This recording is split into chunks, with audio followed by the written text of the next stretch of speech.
امام محمد غزالی رحمۃ اللہ علیہ اور احمد غزالی رحمۃ اللہ علیہ دونوں بھائی تھے۔ یہ اپنے لڑکپن کے زمانے میں یتیم ہو گئے تھے۔ ان دونوں کی تربیت ان کی والدہ نے کی۔ ان کی ماں ان کی اتنی اچھی تربیت کرنے والی تھی کہ وہ ان کو نیکی پر لائیں، حتیٰ کہ ایک دن وہ عالم بن گئے۔ مگر دونوں بھائیوں کی طبیعتوں میں فرق تھا۔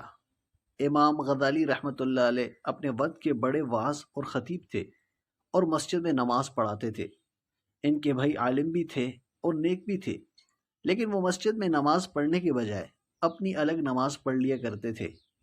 ایک مرتبہ امام غزالی رحمۃ اللہ علیہ نے اپنی والدہ سے کہا، امی جان، لوگ مجھ پر اعتراض کرتے ہیں کہ تو اتنا بڑا خطیب ہے اور واعظ کرتا ہے اور ساتھ مسجد کا امام بھی ہے، مگر تیرا بھائی تیرے پیچھے نماز نہیں پڑھتا۔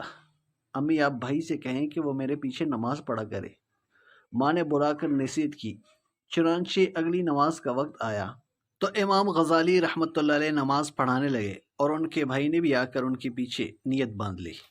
لیکن عجیب بات ہے کہ جب ایک رکعت پڑھنے کے بعد دوسری رکعت شروع ہوئی تو ان کے بھائی نے نماز توڑ دی اور نماز کی جماعت سے باہر نکل آئے۔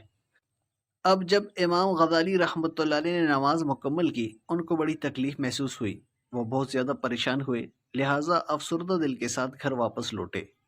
ماں نے پوچھا، بیٹا بڑے پریشان نظر آتے ہو؟ کہنے لگے، امی، بھائی نہ ہی جاتا تو زیادہ بہتر رہتا۔ بھائی گیا اور ایک رکعت پڑھنے کے بعد دوسری میں واپس آ گیا اور اس نے آ کر الگ نماز پڑھی۔ تو ماں نے اس کو بلایا اور کہا، بیٹا ایسا کیوں کیا؟ چھوٹا بھائی کہنے لگا، میں ان کے پیچھے نماز پڑھنے لگا۔ پہلی رکعت انہوں نے ٹھیک پڑھائی، مگر دوسری رکعت میں اللہ کی طرف دھیان کے بجائے ان کا دھیان کسی اور جگہ تھا، اس لیے میں نے ان کے پیچھے نماز چھوڑ دی اور آ کر الگ پڑھ لی۔ ماں نے امام غزالی رحمۃ اللہ علیہ سے پوچھا کہ کیا بات ہے؟ کہنے لگے، امی، یہ بالکل ٹھیک بات ہے۔ میں نماز سے پہلے فقہ کی کتاب پڑھ رہا تھا اور حیض کے کچھ مسائل تھے جن پر غور و فکر کر رہا تھا۔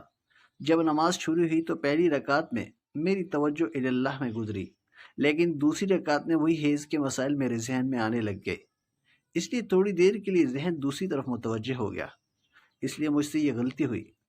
تو ماں نے ایک ٹھنڈا سانس لیا اور کہا، افسوس کہ تم دونوں میں سے کوئی بھی میرے کام کا نہ بنا۔ اس جواب کو جب دونوں بھائیوں نے سنا تو پریشان ہو گئے۔ امام غزالی رحمۃ اللہ علیہ نے تو معافی مانگ لی، امی مجھ سے غلطی ہوئی، مجھے تو ایسا نہیں کرنا چاہیے تھا۔ مگر دوسرا بھائی پوچھنے لگا، امی مجھے تو کشف ہوا تھا، اس لیے کشف کی وجہ سے میں نے نماز توڑ دی، تو میں آپ کے کام کا کیوں نہ بنا؟ تو ماں نے جواب دیا کہ تم میں سے ایک تو حیض کے مسائل کھڑا سوچ رہا تھا اور دوسرا پیچھے کھڑا اس کے دل کو دیکھ رہا تھا۔ تم دونوں میں سے اللہ کی طرف تو ایک بھی متوجہ نہ تھا، لہٰذا تم دونوں میرے کام کے نہ بنے۔